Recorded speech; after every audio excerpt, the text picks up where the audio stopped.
Okay, something I've touched on before, and it's not your mom, in regards to AMC and the legal circus that's going on regarding it right now. Okay, so now I'm hearing rumors that, they could cover their positions, the short sellers, and it could go up to $10. Okay, these motherfuckers been shorting since it was $60 over a year ago. And I do remember, I think they covered some.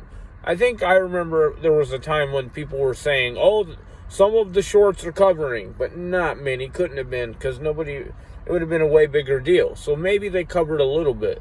So if they started shorting at $60 and it's down to $5 now, you tell me why they would not cover. That's huge, huge profits. And if these are not spreads that they're using, if it's just puts, straight puts with no, if they're just selling naked, without, if you buy a put at $10 and you sell it at $8, your maximum loss is like $200 because 10, 9, 8. Okay?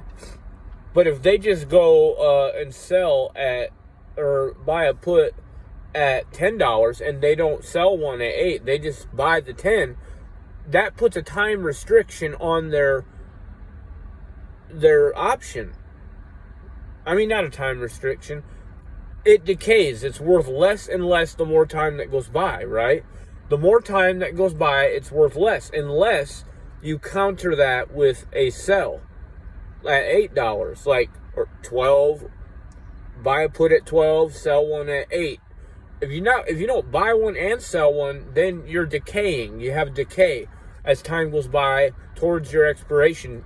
The value that you paid, you might have paid $50 for it. Every month, you might lose $5 automatically. Even though the price stays the same, you'd lose $5 on your value unless you have a countering opposite trade at a different price, like buy a put and sell a put. If you just buy a put, then you're losing. Okay, people who understand options a little bit understand that. So are they doing it naked with no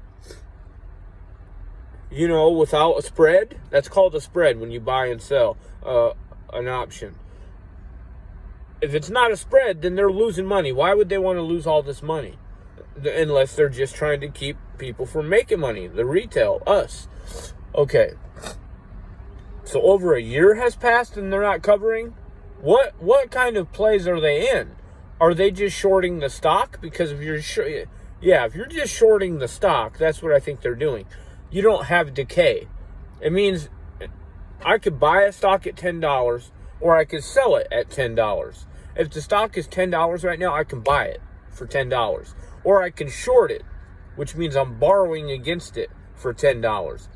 And I want it to go down. And then if it goes down to $5, then I buy it at $5, but I've already sold it at $10, so I get my $5 profit. I borrowed it at $10, and then when it gets down to $5, I sell it. Or I buy it. So I've already sold it at 10. That's how you short. So they're buying it at 60. They're selling it at $60 before they own it. That's borrowing, right? And you're only allowed to borrow so many shares, which they went way overboard on that. And every share you borrow to sell makes the price of the stock go down. But they've borrowed way beyond the legal limit, so they just keep pushing it down and down, which is illegal. Plus the buy shares, Robinhood and all these people are not sending them to the market where it makes the price go up. They send it to a dark pool where it doesn't affect the price. Okay, so all that. It's a lot to absorb, isn't it? A lot of money to absorb, right? Okay, so if they've been shorting since $60 fucking dollars, it's $5. How fucking low do they need it to go before they cover?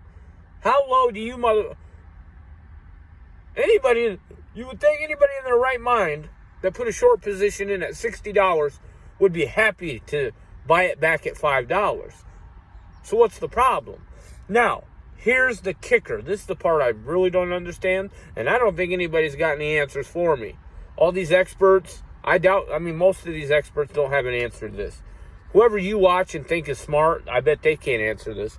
Okay, so if they've been shorting since $60, and we've been buying since $60 all the way down, we're buying, and now we're at $5. People are buying and buying and buying at $5. If they cover their short positions right now,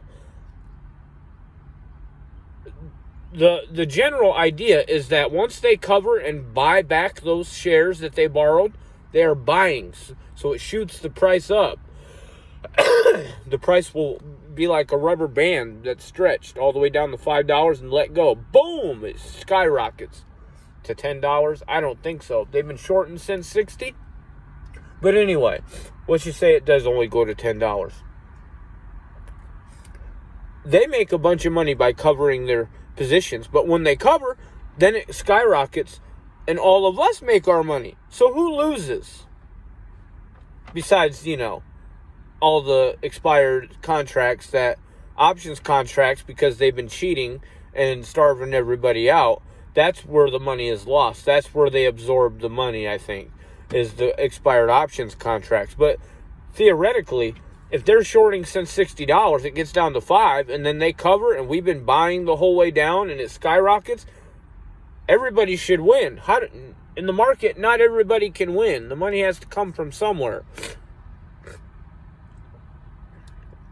Nobody can answer that, right?